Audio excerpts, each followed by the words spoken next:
This is something I want to show you, and it's probably you've never heard a lot about it, but it's what I call a fantasy shawl. When I first went to Europe and Italy, they used to say that when they showed you a whole collection, it was the story, and then there was a thing called the fantasy.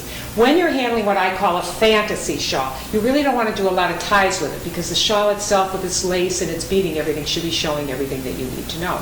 This is a perfect example.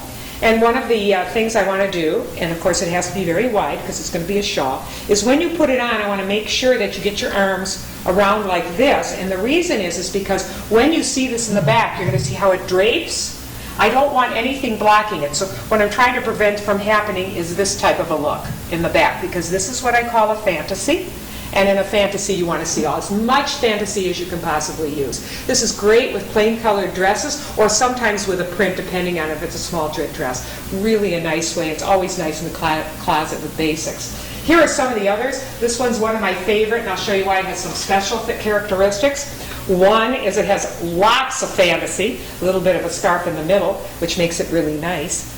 And again, we want to do this. We want to make sure we show off as much of the fantasy as we can when we do this. And this one, because it's a little stiffer, I guess that's a bad thing to say, but you can crunch it up a little bit around the neck. But these things are things you wrap yourself in and you enjoy, and then you make them look, they're just to be pretty in.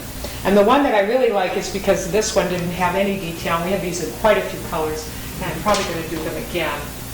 And that is this one. This was so fabulous for Mother of the Brides or grooms, because they would have plain aubergine colored dresses or something, and they didn't have much, and they had to go up, and that you also didn't want it too outstanding, so in the pictures or thing. And this is another way of doing and showing a beautiful little fantasy, and this looks really pretty with earrings or something like that. So these are my fantasy shawls, and if you could have a little extra time to look for one of them, you should have one. Take care.